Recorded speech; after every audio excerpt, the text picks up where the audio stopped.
So what's going on, guys? It's Captain America. Hope you guys are well, and thank you so much for coming onto this channel. So as always, starting off with the match stats. So for this game we did win 2-0. It was a dominating performance from the boys. We did have 62% possession. We had 10 shots in total versus 3 from the opposition. My match ratings, I had a 7.3 match rating, 6 possessions won, 1 possession lost, 1 tackle made at 0%. And yeah, I was playing as a centre back. Man of the match was Sliv, who was playing as a right back. He did score a fantastic goal. Generally, the way that the game went, the first goal, it was great play from Khalil, build up to X then passing over to TP for the goal. And then the second goal, again, very similar, good play from Thiago to X, and then a through ball to Sliv on the right, and then Sliv doing a nice little shot.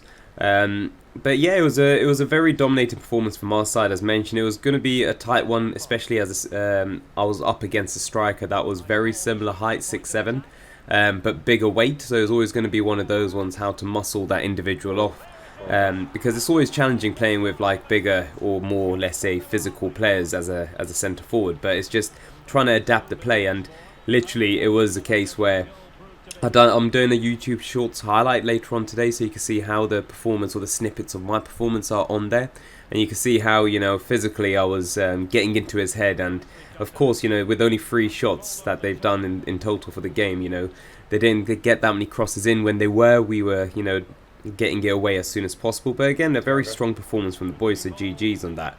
And the lineup, just for your reference, guys, we did not have a left back or a goalkeeper, so everything else was, let's say, human. At right back we had Sliv, centre back we had myself, and then Ali, who was trialling out with us. He had a good game for this one, but again, he only played a couple of games as a centre back. Then we had a Begovic as CDM, and then Yejor and Khalil centre mid, Thiago as Cam, and then TP and X as our strikers. So yeah, guys, do enjoy the video. It's a great little play from us, and again, it's just unfortunate it's school holidays at the moment, man. Like, we haven't had that many players in our team, so we've had to trial, other players out, which is good for us to see if they fit in or mould within the team. But, I'm really looking forward to FIFA 23 and getting the full team back. And yeah, let's see how that goes in the Pro League scene, as mentioned. So, as mentioned, yeah, do enjoy the game and what we're going to be talking about today. I've got, like, one thing I wanted to share with you guys. I was looking at it. It was on the news yesterday, and it made me crack up around Watford and Udinese in Italy League. And then we're also going to talk about the Champions League draw, which is going to be happening later on today. I think by the time I upload this video, I think the draw will start, or it might be around 6 PM UK time today. So let's see how that goes. And yeah, just really talking about the draw, as well as, my potential prediction of the best and the worst scenario for Liverpool in the group stage, as well as what I ideally would like in the group stage. As last season they had a very, very tough, let's say, group of death, and they came at the top of it, which was a great performance for them. And they were so unlucky in order to, let's say, lose to Real Madrid in the final. But again, a great performance from them. But Liverpool, we'll talk about them soon. But what I wanted to talk about with Udinese is actually banter, because I don't know if anyone knows, but the Watford owner and the Udinese owner in the Italian league are owned by the same, let's say, family. And Udinese, I don't know if I'm saying it wrong or right, but they just signed Kamara from Watford for around 17 million, okay? And now Watford will use the funds, during this summer market, but they've also got him back on loan. So I don't know if it's allowed or not. Like, I don't know if it's financial fair play or whatever the situation is, but just wanted to share that with you, because that was just pure banter because of these inter-club. I don't know how, I think other clubs were doing it as well. I know, who is it? For example, the Red Bull teams do something similar within their ownership side of things. As mentioned, I really enjoy how they, manage the inter-players being transferred within the clubs. And we've seen them progress and being bought on by larger teams for a very large value, because the performances that they get out from them. So I don't know if these things are allowed, but fair play to them if they do, because at least it allows Watford to do, make further acquisitions. It does look as if Sarr is moving over as well from Watford, which is going to be a sign that they need to make on that wing side of things. But no, I think, I just wanted to share that with you guys. And then yeah, as mentioned, the Champions League draw is now happening later on today.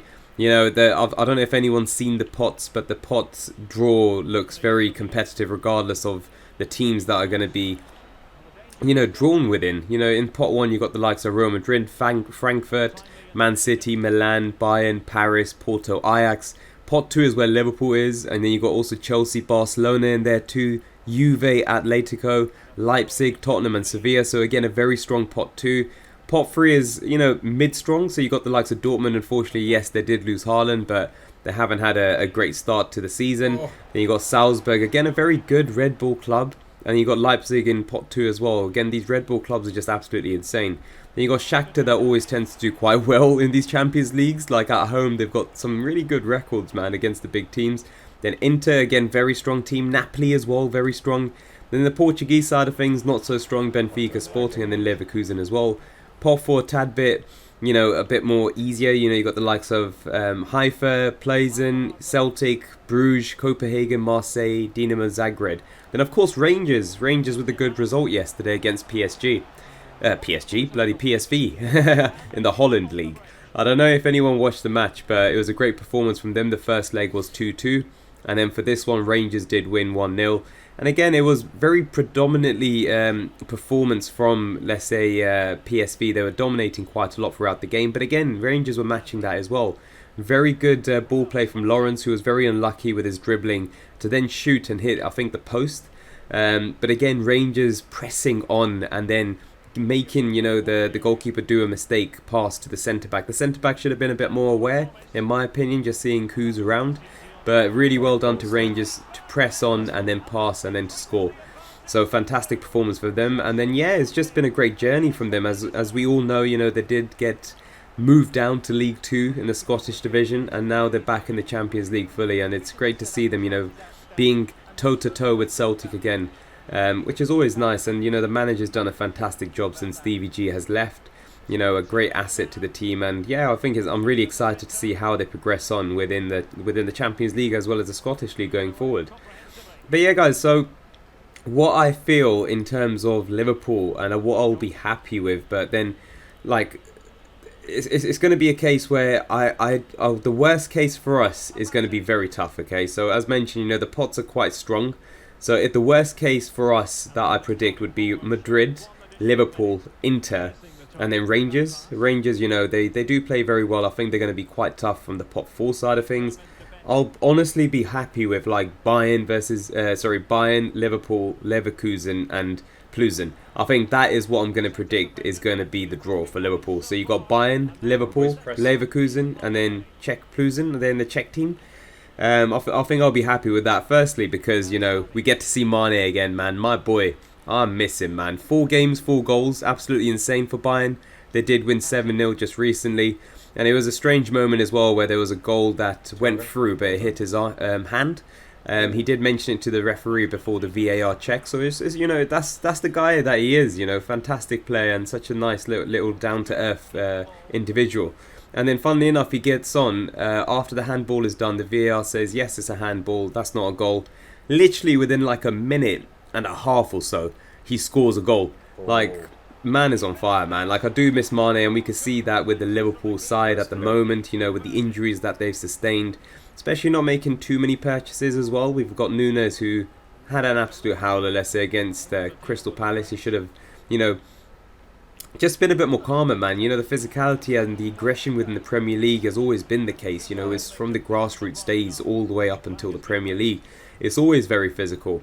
And a lot of players don't do well, but hopefully Nunes, and Suarez has mentioned to his, Uruguayan compatriot that, look, it can be like that. Don't let them get into your mind and just focus on your game, man. And that's something that he needs to do because, generally the Liverpool strikers over the past seasons or years have all done quite well, man. So, we've had some really good goal-scoring records as well as, the partnerships that have been made. Even like, it's not really a strong partnership, but you got Sturridge as well as like Suarez and then Sterling or whatever the case is. Like, it was a case where Sturridge, he was on form, man, when we bought him. I think it was from Chelsea or Man City, one of them. But no, let's see what happens, man. Liverpool, not great start. They do need to get a win. I think they do, or they'll have a strong performance against Bournemouth, man. It's going to be at least 3-0, 4-0. I think they'll get like a bollocking from Klopp. And he's going to literally be like, look, man, we need to perform. Like, yes, we got injuries or whatever the case is, but I honestly do feel he needs to experiment, man. Like, I've been highlighting it for a while. Like, he honestly needs to experiment with Trent. Because we've seen it with Bayern Munich, okay, with Kimmich. He was always like a fullback, a right-back position. But I think it was with Pep when he was at Bayern. He converted him into more like a central midfielder or ball-winning midfielder instead of a right back. And of course he's got the flexibility to still be a full back if needed, depending on any injuries that Bayern have, or even in the German side of things. But a fantastic player now in that midfielder position. And I honestly feel with the youthfulness of Trent that he should move over to a central midfielder position. And then it will be let's say the likes of Fabinho as central defensive midfielder. You got then Trent, and then interchanging with Elliott and Carvalho as the other position. And I think that should be the midfielder for Liverpool. And then of course you're going to be asking who's going to be at right back. Well, of course we've got Gomez, who was always a right back as well as a centre back for his Charlton days, as well as for Liverpool as well. And then of course we also bought Calvin Ramsey, who's unfortunately injured at the moment, but again, youthful signing, 18 years old, from Aberdeen. Had a lot of first team matches under his wing, and again a very youthful signing. So if he can learn, you know, the trade of how Trent does his crosses as well as his vision passing while defending and being a good defender, that will be a great, you know, I'll be happy with that, because of course, you know, we've seen it with Trent, fantastic with his vision, his ball play and distribution and everything like that, which is great. Don't get me wrong, he breaks records for assists, but when it comes to defending, I don't know, man. I think, yeah, it's something that he does need to improve, but it's just the quality of attack that he has. I think it will be best suited in the central midfielder position, man. And that's something that I would love to hear your thoughts of, guys. And I think that's something that will be really interesting. Again, it's worked for Kimmich. It's worked for other players as well if they've moved from, like, I don't know, a midfielder position to defence or even defensive midfield. You know, we've got the likes of De Jong as well as Mascherano. They could operate in these positions and they've done well. And I don't think, like, we're now in a position where we've got injuries. I honestly feel experimentation is going to be key, man, because Firmino didn't play too well against United. We've got Milner as well as Hendo that didn't play well. Whenever these two play, we never win, man. It's so defensive, the play. And I don't understand why Fabinho was on the bench, by the way. But I don't know, man. I don't know what Klopp is on, but he really needs to look into, like, how each of the players are playing and really understand, like, the potential that Carvalho has, man. Like, honestly, when he came on, whenever he got subbed on for Manchester United for Liverpool, like, it was a case where he literally brought a spark on, and that was the spark that then ignited for, you know, Salah to score. And this is something that I do feel that he should be playing a bit more, especially his whoa god damn, especially with his first team action that he had with Fulham last season. And I do really honestly feel that he can make a really big impact for Liverpool, very similar to like Coutinho, how he plays, fantastic dribbling, a really good player. And that's something that I really hope that Klopp, man, honestly, watch these videos, man, and subscribe while you're at it. Show this to the boys, man. Watch how we play on FIFA and, you know, integrate that pressing and all that. Nah, but honestly, Klopp, he does need to look into it, because he has mentioned, of course, that I think it was last season when we lost to Real Madrid in the Champions League, he was saying, like, look, book your hotel rooms now for the final because we're going to be there. Well, you know, I would love for that to happen, man, but the start that we've had, the rocky start, and I know when we had injuries before, we just scraped and got Champions League. He's not going to make any more transfers this season. It's a long-term strategy for Liverpool. I don't know what the hell it is, but I do hope, fingers crossed, that we get Bellingham, you know, in the next transfer market, because we really need to make some youthful acquisitions, man. And Arsenal is that team which I've been hyping up for a while, man. These guys have got the best transfer policy as well as their first team policy for now. Even like the last season, what Arteta was trying to integrate, he's got that philosophy now, and now he's purchased really interesting players such as Jesus and all of these guys, and he's really done well with them.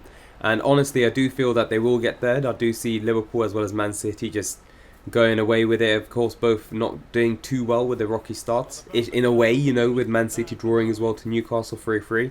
But again, it's going to be an exciting time for the Premier League, and do let me know who you know your general thoughts on the Premier League, as well as mentioned, who you think is going to be the key opportunity for like the Champions League draws. Which team that you guys support would love, that you would like to have in the Champions League draw as well. But yeah, guys, I'm waffling now. I'm a bit tired. I've got a little, you know, I need to drink a bit of water. I've got like a little cough in the back of my throat. But, you know, I do appreciate you guys as always. And thank you so much for watching the video. And yeah, I'll catch you guys on tomorrow's video. I might do like my max cam build. But I don't know, man. Let's see. I think that's a video that I do need to do. But yeah, guys, take care and goodbye. Well, they seem to be onto something positive, but it faded away. And the electronic board delivers the news. 2 minutes of stoppage time. Cleared away. And they take advantage. Nice. And there